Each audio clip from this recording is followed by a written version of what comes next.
ரூபம் டிவி நேயர்கள் அனைவருக்கும் வணக்கம். நான் உங்கள் விஜய் வாசு. ஈரானுக்கும் அமெரிக்காவுக்கும் உள்ள போரை பத்தி நம்ம எல்லாருக்குமே எல்லா விஷயங்களும் தெரியும்னு நினைக்கிறேன்.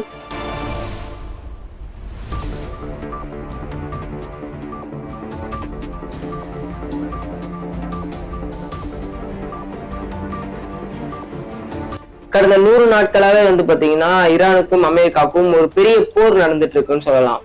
இப்போ அமெரிக்கா சைட்ல இருந்து டொனால்ட் ட்ரம்ப் அவர்கள் ஒரு ட்வீட் ஒன்று போடுறாரு. என்னன்னா, இந்த போர் பாத்தீங்கன்னா நிறுத்திடலாம், நாங்க 2 பேரும் சமாதானமா போயிட்டோம் அப்படின்ற மாதிரியான ஒரு ட்வீட் ஒன்று போடுறாரு.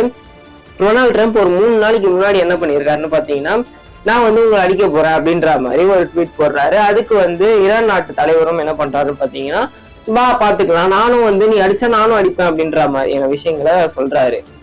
2 நாட்டு தலைவர்களும் ஒன்னா பேசி என்ன பண்ணிருக்காங்கன்னு பாத்தீங்கன்னா, போரை நிறுத்திக்கலாம் அப்படின்னு சொல்லியிருக்காங்க. அது மட்டும் இல்லாம ஸ்ட்ரைட் ஆஃப் ஹார்மோஸையும் பாத்தீங்கன்னா ஓபன் பண்ணி விடுறதாகவும் டொனால்ட் ட்ரம்ப் அவர்கள் சொல்லியிருக்காங்க. இதுக்கு ஈரான் சைட்ல இருந்து என்ன வந்திருக்குன்னு பாத்தீங்கன்னா, ஆமா நாங்க ஒத்துக்கிறோம், நாங்க 2 பேர் பேசி சமாதானம் ஆயிட்டோம், இதுக்கப்புறம் போர் நடக்காது அப்படின்னு சொல்லிட்டு 2 தரப்புலயுமே பாத்தீங்கன்னா பப்ளிக்கா அக்செப்ட் பண்ணியிருக்காங்க. எனக்கு தெரிஞ்சு this is the biggest news of this year.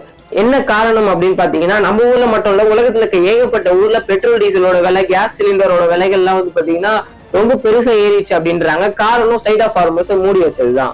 இந்த ஸ்ட்ரைட் ஆஃப் ஹார்மோஸ் அந்த ஒரு இடத்துல இருந்துதான் பாத்தீங்கன்னா 20% ஆஃப் எனர்ஜி ஃப்ளோவே ஆகிட்டு இருக்கு. அதுல ஸ்பெசிபிக்கா மோர் தென் 50% நமக்கு இருக்கு. நம்ம வீட்டுல எல்லாம் சாதாரணமா யூஸ் பண்ற கேஸ் சிலிண்டர் கூட சில டைம் இங்க இருந்துதான் இருக்கு. இவங்க 2 பேரும் சண்டை போட்டு என்ன பண்ணிட்டாங்கன்னு பாத்தீங்கன்னா, இந்த ஸ்ட்ரைட் ஆஃப் ஹார்மோஸும் மூடி வச்சுட்டாங்க. அதனால நம்ம எல்லாராலையுமே அந்த விலைவாசி ஏறினதை நம்மளால ஃபீல் பண்ண முடிஞ்சது இல்லைங்களா. இந்த strait of Hormuz America open பண்ணி விட்டுறதுன்றது ஈரானுக்கு ஒரு சூப்பரான ஒரு விஷயம். ஏன்னா அவங்களுடைய பிசினஸ் ஓடும், கூடவே எண்ணெய்களும் ஓடும். ஸோ அதனால அந்த பிசினஸ் சைட்ல நடந்துட்டே தான் இருக்கும்.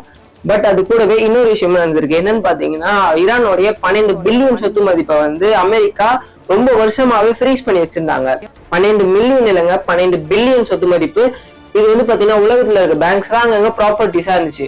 இந்த ப்ராப்பர்ட்டிஸ் பாத்தீங்கன்னா ஈரானுக்கு போயிடக்கூடாது அப்படின்றதுக்காக அமெரிக்கா அந்த சொத்துக்களை எல்லாத்தையுமே பாத்தீங்கன்னா ஃப்ரீஸ் பண்ணி வச்சிருந்தாங்க இத்தனை காலமா. இப்போ ஈரான் பாத்தீங்கன்னா ஒரு பெரிய கோரிக்கையை ஸ்ட்ராங்கா அமெரிக்கா கிட்ட வச்சிருக்காங்க. எஸ், இந்த 12 பில்லியனுடைய சொத்துக்கள் எல்லாமே ஈரானுக்கு சொந்தமானது, அது வேணும் அப்படின்ற மாதிரி.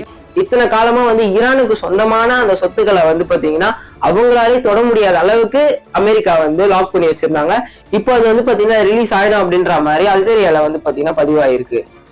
இந்த அக்ரிமெண்ட்டை எங்க எப்போ சைன் பண்ண போறாங்கன்னு கேட்டீங்கன்னா, கமிங் ஃப்ரைடே சுவிட்சர்லாந்து ஜெனீவால சைன் பண்ண போறாங்க. வரப்போற காலகட்டங்கள்ல என்ன நடக்குது அப்படிங்கறத வெயிட் பண்ணி பார்க்கலாம். இதே போல மோர் இன்ஃபர்மேஷனுக்கு நம்மளோட ரூபன் சேனல்ல ஒரு ஃபாலோ அண்ட் சப்ஸ்கிரைப் பண்ணி வச்சுக்கோங்க.